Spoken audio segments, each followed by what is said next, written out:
guys, it's Reagan and welcome to the start of an extra special reading vlog. I'm saying it's extra special because this is going to be a bit of a hybrid vlog.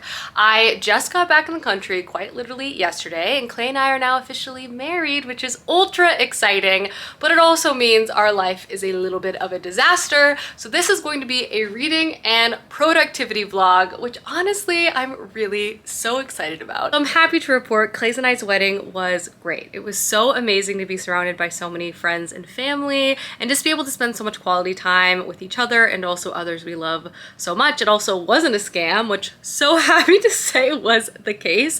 I have posted a few things from the wedding on my Instagram and TikTok. I didn't vlog anything. I really wanted to stay present, so I hope that's okay with everyone, and I don't really have any upcoming videos really about it.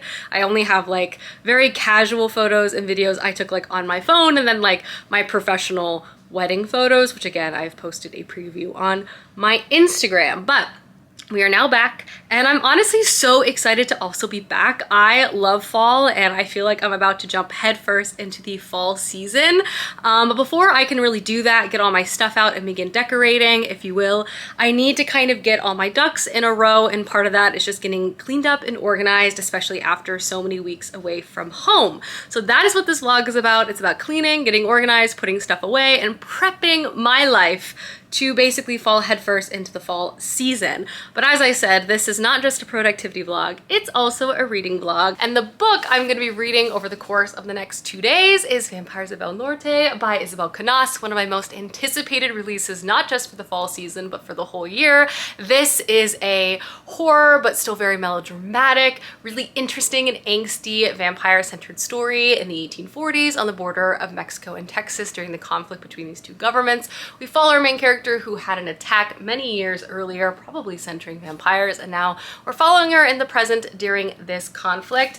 I can't wait to read this book. I loved Isabel Canas's debut, so I'm excited to document not just this reading process, but also, this is just a small preview of what I need to do, but also getting my life together a bit. I feel like vlogging helps me stay productive, and I also think I personally love watching people clean online, so I like to film myself cleaning to not only keep myself motivated, but it's also content I personally enjoy filming too. But anyway, welcome to the start of this vlog. Let's get reading, let's get productive together, and I'm so excited to document it. So cheers. More than anything, I'm just excited to be home with my favorite girl, Matilda. She's like, Mom, leave me alone. I am napping. But in terms of where I'm gonna start, I think I'm gonna start with one of my least favorite chores, which is unpacking at least my suitcase. I know Clay has told me he's gonna get to his suitcase later, so I'm gonna do mine right now. So we're gonna jump right in. Before we read, and my book is definitely acting as a bit of a carrot, we're gonna unpack this. Yay. I don't want to do this. 애써 웃음 짓고 있지만 다 알아 금방이라도 넌 울 듯해 문득 모든 게 서럽게 느껴진다면 내게 기대어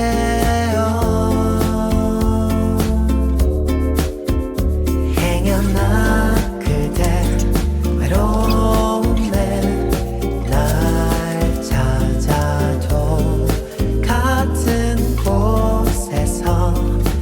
News, Matilda. I am basically entirely unpacked. That is mostly Clay's stuff. Some of it is though mine. So I'm not gonna like completely say it's all Clay, but I'm basically done here. So I'll follow up with this situation later in the day. But now it's time to make lunch. And for lunch, I'm making a crowd pleaser, grilled cheese and tomato soup, everyone. And this should be fast and easy because I bought soup in a jar, and I just need to make some grilled cheese, which I don't think I have sliced cheese, but I have grated cheese, which is just gonna have to be good enough. The fridge is a little empty. I did get groceries, but like, you know, we were gone, so I got rid of a lot of stuff that would go bad. So here we are. I'm so mad at myself. I bought non-sliced sourdough bread And if there's one thing I'm terrible at, it's cutting bread. I have so many corpses from trying to make these sandwiches. So luckily I love bread, so I'll just eat it throughout the day. But like, look how terrible this bread cutting work is. Anyway, lunch incoming. Grilled cheese is complete. Hello, I'm in little shorts because I went for a walk. Not outside because it's 106 degrees, but inside because I got one of those treadmills that I can walk and watch TV on. Absolute game changer for introverts. In other news, I'm going to make a fresh pot of coffee. So let's do that together, shall we? And then I'm actually gonna sit down and start my book, which I'm excited about. The plan for the rest of the evening, you might not even be able to hear me. The plan for the rest of the evening is I'm gonna make a home-cooked meal, which I'm looking forward to, obviously. And do the last bits of unpacking, which I don't personally have much to do. And I kind of want to pick up my library room a bit because I should probably think about filming. And I want to decorate in there later this week, so I want it to feel nice and clean. We're actually getting a new vacuum tomorrow, which feels like a really embarrassing thing to be so excited about, but our old vacuum broke after many years. I think we had it for like 6 years. The battery just kept dying, so we decided to upgrade to like supercharged vacuum, and I'm really excited to test it out. I want to see, it has a little thing on it that tells you like if it's clean or not.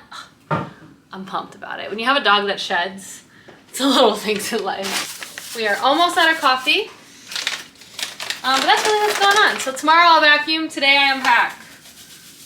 Keep the good times rolling, folks. Keep the good times rolling. Oh, I also caught up in Real Housewives of New York City this afternoon while I was doing various chores.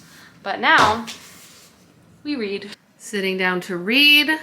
Faux fireplace is on. Let's do it. A little reading sprint.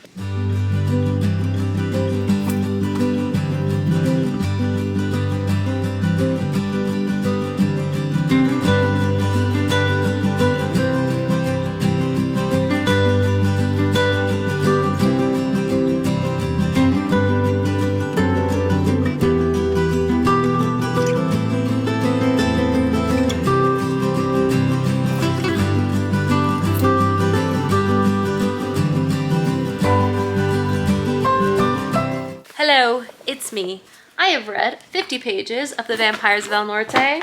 Great news, caught my attention right away. It's a dual perspective.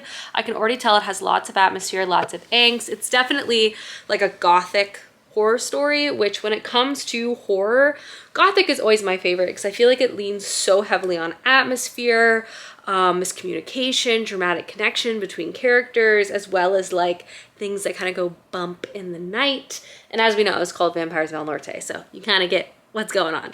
So the book itself opens 9 years before the start of the novel and basically introduces us to our main characters, Nina and Nestor, and they have been close since they were young children, always in step with one another, always relying on one another. They're just connected emotionally very, very deeply. And the chapter basically opens, they're kind of in their like early teenage years. I think they're starting to realize that this deep friendship might be something more. But tragically, Nina is actually attacked when they're kind of going out and exploring one night. And Nestor believes that she dies, and he runs away from the family property, never forgiving himself, never letting Nina go, but also thinking that like the love of his life has passed. Nina is not dead. We fast forward in time and we see them in their kind of respective current realities. Nina is kind of following the steps of her abuela, basically like healing people on property. She's still living on her family's ranch, though the political reality surrounding her family's land is getting a lot more complicated. Nestor himself kind of takes on various types of work. He's saving up money because he dreams of owning his own ranch one day, though the dream of who will be a part of this ranch with him is remaining blank because he always had Nina in that spot in his mind. But obviously, these two people are like so desperately like sad that they think they'll never see each other again, but we know that they likely will. And I'm already just like keyed in to their angst, and I'm finding it so entertaining. I love this author's writing style. I love this author's use of history, time, and place to also inform her settings. So much just included in the dialogue and the setting and the motivations of our characters, and also the things that are surrounding our characters that are informed by the time and place and society of the time too, which I think just makes the story all the more captivating and gripping. So I obviously haven't read much, but the 50 pages I've read so far, I am really liking. I plan to read more tonight as the perfect atmosphere. In the meantime, though, I think I'm actually going to go take a shower, you know, do my skincare, get settled in, put on some comfy evening clothes. I do plan to make a tasty soup for dinner tonight, which I will document, but then I'll read more and hang out with Clay for a bit. So that's the plan for the evening. Not much. Reading and vibes, friends. Oh, I'm going to do a little bit of cleaning too. Or maybe I'll do that tomorrow. TBD. Hello. I have laundered. Clay and I has finished work. Well, we both finished work. And I think I'm going to do some cozy gaming, as it were. I know I was very adamant about cooking dinner. I had all plans to cook dinner, but I got hit with a little bit of jet lag, and I'm feeling, ooh, is it gonna rain? I'm feeling a little bit sleepy, if I'm being honest. So I think we're going to do takeout tonight because Clay randomly got a gift card from his work. So love that. But definitely gonna read more. I think we're gonna watch Jersey Shore. I've somehow gotten Clay very addicted to the Jersey Shore, so we've been enjoying that. And you know, that's the fall vibes around here. I think I'm gonna eat a popsicle and play my cozy games. Okay. Great news, everyone. The suitcases are all put away, and Clay, my timing's impeccable, is back with the food. Perfect. Chicken katsu, some sushi, some miso soup. Delicious. Millie and I are hanging out. I'm playing lemon cake on my Switch. It's basically, I think I've shown this before, but it's like a lower stakes Cooking Mama. You get to do all the fun stuff of Cooking Mama, like baking and making recipes. But while there is a bit of like a timer, it's much less intense, which I like.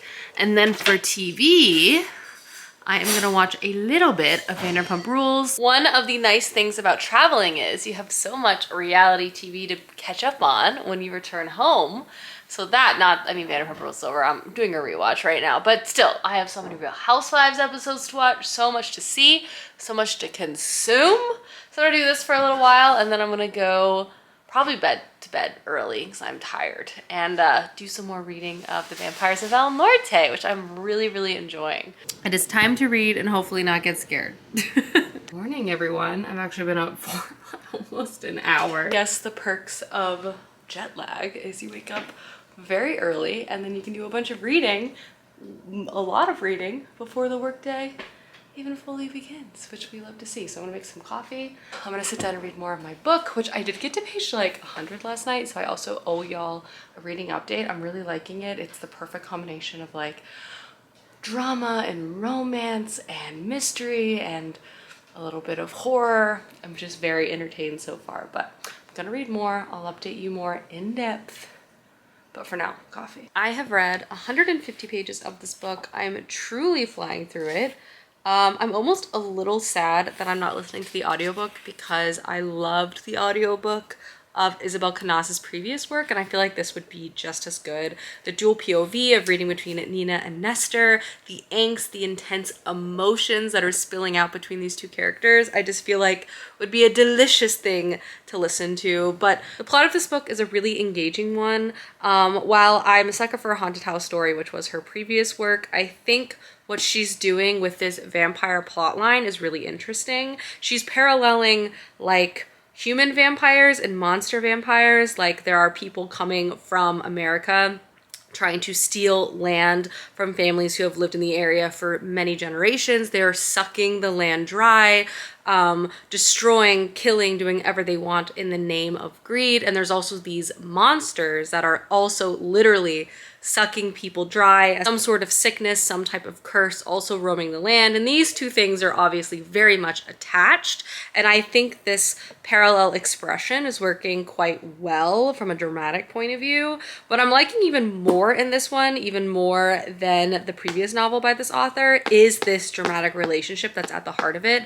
I love romance, but what I love the most about romance is just like intense feelings, miscommunication, like that desire of like wanting to scream and shake to people's shoulders and just have them talk to each other. I just hooks me, and I can't put books down when it sort of centers that. This sort of grand sweeping feelings, this faded love that has something that's disrupting it. It just always works so well for me. Like, I read romance for the feelings, you know? I love a drama. I love drama on TV. I love drama in books.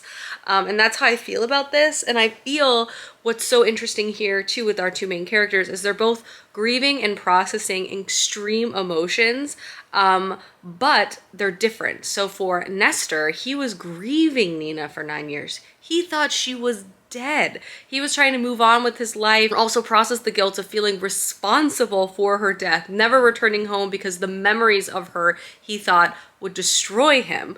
While Nina understandably just thought Nestor left her, packed up and left, no word from him ever again, living a completely different life while he left her alone with no word or context. So they have like and so now they're back suddenly into each other's lives, and they're both processing this situation from two very different like point of views, because one is trying to just realize that someone is still alive and like process the grief and the decisions, and now he has guilt for different reasons. And two, Nina, understandably, is so angry at him. Like, how can he just come waltz him back like nothing happened, you know?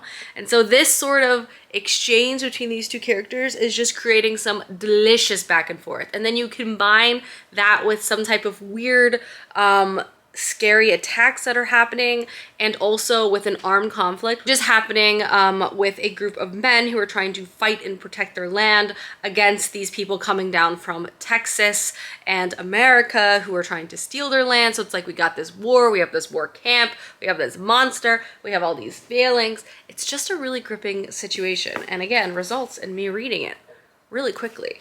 It just has it all. It's also very visual. This should be a TV show. I felt that way about the other one too. Last book, we got a hot priest. This book, we have a hot vaquero. Big fan over here. I just love Isabel Carrasco's writing. They're just so entertaining. A few updates. One, I got dressed. Look at my cute little brown dress. It's giving fall vibes, but summer breeziness, which is what we need right now, because it is 100 degrees outside, actually, you know? Things are drying up. Look at our grass. Also worth the update, I've read past the 200-page mark of The Vampires of El Norte. So good. Everything is heating up, not just the relationship, or like the intensity of the book is really heating up, but like the question of these vampires, their origin, how do you stop them, the danger that our characters are in, both from the people trying to invade where they live, but also these vampires, which are like kind of roaming across the land too, and all of the misunderstanding, the hurt, all of that between our characters is also heating up as well. It's making for a riveting read. In other news, pause, completely unrelated, I got these glasses. Look, they have little pumpkins on them. They're like little drink tumblers. I wanted to get the Anthropology ones, but they sold out. I think the Anthropology ones are a little bigger, but these are so cute. So I've read 200 pages, I got dressed, and I have new pumpkin glasses. Not bad, I'd say. Not bad at all. I spent too long this afternoon, right? Isn't that right, Matilda? Trying to film, well, successfully filming that Taylor Swift trend where you like go to your dog or your pet or your cat and you do like a little twirl. Lily was a star per usual. For lunch, I'm making something quick and easy. I love to have just like Trader Joe's stuff in the freezer for when I want to cook something, but like I don't really want to try very hard. So I'm just frying up some kielbasa because we had it in the fridge. Why not? And I'm going to add my gnocchi to this, and that will be a pretty tasty lunch, I think. Cheers. Trader Joe's absolutely coming in clutch this lunchtime. productivity task, well, the next productivity task, we got to unbox the new vacuum cleaner and then do some vacuuming. But first we gotta kind of set it up, charge it, screw it into the wall, you know, that whole thing. And I said I had to film, so that's why I can't help with this part. It's time for the unveiling. Millie, are you ready for this? It's your next arch nemesis. It's your next arch nemesis. There's 2 of them now. Oh! Anticlimactic. Box within a box. There she is, everyone. We used our entire wedding registry to replace our vacuum cleaner. Huzzah, though. Your thing, girl.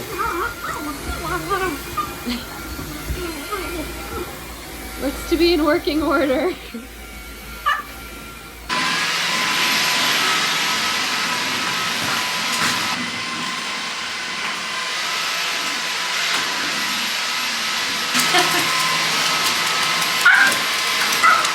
Into comfy clothes. Last task before relaxing is to break down and take out all of these boxes to recycling. It looks bananas. It's predominantly just the vacuum cleaner boxes, but we're gonna break it all down now.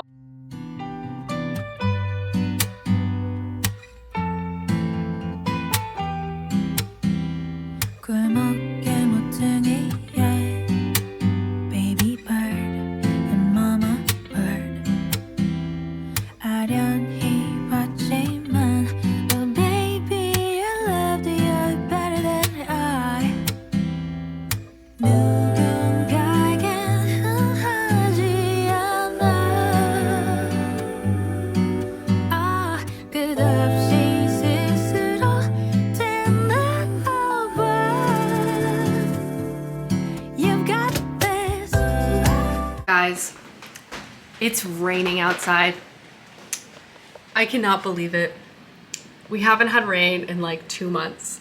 I don't think it's gonna last long, but I am living. And I say 2 months. I think we've had like a smattering of rain, but we're in a terrible, like extreme drought right now in Central Texas. So to have any amount of rain, oh my gosh, I could cry. Oh, amazing. Millie is also so excited about it. Now that I've finished my chores too, I am gonna sit back down and read some more Vampires of El Norte, and then I'm gonna make some soup, which feels extra special given the rainy weather outside. Isn't that right, Matilda? I have officially 100 pages left of this book, and I'm so much enjoying this read. I feel like this was the perfect book to kind of get me back into the swing of reading, as it just houses so many things I enjoy. I'm finding the supernatural elements and the gothic elements of this book to be incredibly compelling and interesting. There's so much dialogue too about the historical setting. It's very violent and traumatic conflict that's happening with white settlers trying to take the land from the people that have lived here for a long time. Obviously, the relationship dynamics between our 2 main characters is full of angst and emotion, and I am hooked line and sinker to their whole situation. And one thing I really love about this author is her romantic pacing. Like, give me as little as possible. Give me a handbrush and then let me read that handbrush from both point of views, and how it literally makes their heart stop or pound or like all of those things. And that is what she gives me. This is the kind of romance I like to read. But also what I'm really enjoying about the romance of these 2 characters is that there's actually like a lot happening between them. Obviously, the realization that someone thought the other was dead, and also feeling of betrayal with this person leaving, like that's a big part of this book. But there's other elements too, like they were so close in childhood, but with time and with adulthood, other elements and other complexities kind of come into play. Namely, they both have different privileges from one another and different freedoms from one another that is impacting their relationship, but they're discussing it, which I'm really liking it. Obviously, we have our main character, Nina, who is really devoted to her family, doesn't really stick up for herself, but obviously a woman in this time period, she doesn't really have many options. Her dream is to just work on the land with her family, but instead she knows she's going to be kind of, you know, given to the highest bidder to help expand her family's ranch and power. But at the same time, while she doesn't have a lot of power as a woman in this society, she does come from wealth and privilege and from like landed gentry essentially. So her place in society is very, very high. In contrast, we have Nestor, who has the freedom to kind of explore, work, and kind of do things for himself. But on the flip side, he does not come from a family of privilege. So there's layers of complexity both in how they view each other, but also how their relationship is. It's not just like, ooh, we love each other, let's get together. Like, there's societal expectations and what families think and what other people will think, like what people will give up and sacrifice, like all of that is sort of in the mix. And they're both also very self-conscious about how they view their lacking to the other person, which is also acting as an obstacle. It's all very emotional, but I appreciate the discussion of things like class and wealth and social standing, as well as like this conflict and all these vampire things that are going on. Like, there's so many inputs and I'm just feeling like everything is working. I'm just a huge fan of this author. I also just love gothic horror stories. The vibes, the moodiness, the dramatics, the running through the countryside, it just works every time, guys. Gothic horror stories with romance it's gotta be in my top 3 genres. I love it. I love the drama. I love the angst. I mean, like, look at this cover. It's perfect. It's perfect. Cooking has occurred in the kitchen tonight. I did not fail this time around. I've also been TikToking with glazed phone. But I'm making a like taco soup. It's really fast and easy and reheats so well. And also, I made like a doctored up cornbread, jalapeno cornbread. So that should be pretty dang tasty. Isn't that right, Millie? Probably 20-30 minutes, then we'll be able to eat. Cornbread is done. Soup is looking delicious. Clay and I are gonna watch some Netflix and then I'm gonna finish my book. Happy to report that dinner was delicious, and then Clay and I watched, I think I wanted like an episode and a half of a sports documentary. We're kind of in a sports documentary rabbit hole. We're hyper fixating hard. But now I'm gonna sit down and actually do some reading. It's only just past 9, I wanna say, but given that I woke up at 4:40 this morning, you might not be surprised to hear that I am a little sleepy. So I'm gonna do some reading, probably wake up early tomorrow, finish this book. Bada bing, bada boom. The first 2 days of me back from my wedding / honeymoon are in the books. And it's been great, productive, reading, love to see it. Good morning. I have my coffee and I'm about to sit down and finish my book.